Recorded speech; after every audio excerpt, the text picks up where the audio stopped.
Hi guys! Welcome to my channel and this is my first cooking vlog.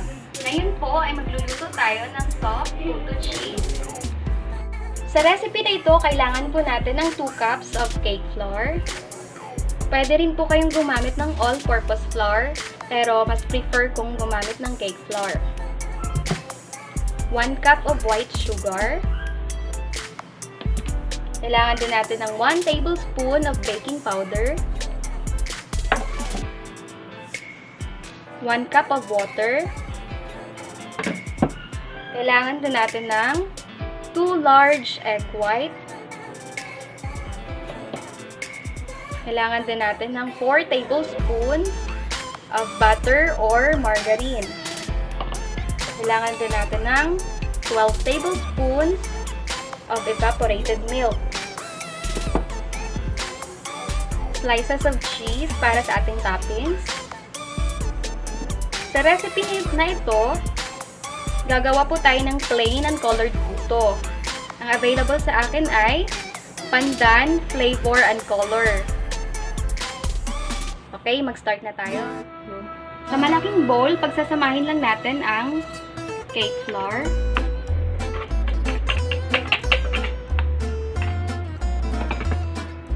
One cup of sugar.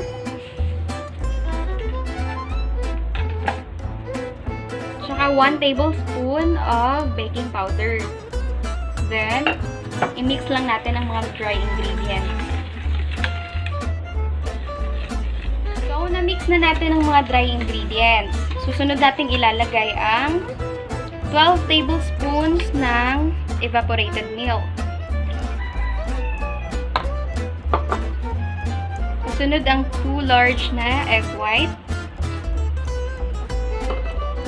4 tablespoons ng butter.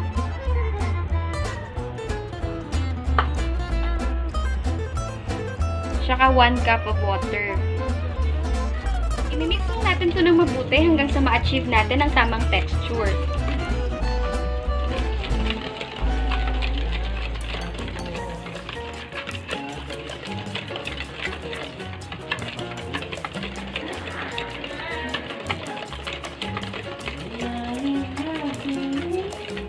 After 2 minutes of mixing, ito na po yung result niya.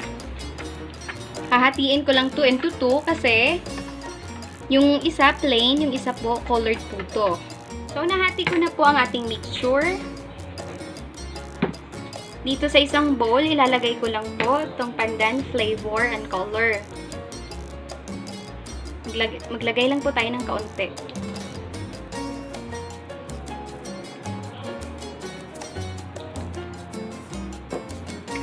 Saka imimix lang natin mabuti.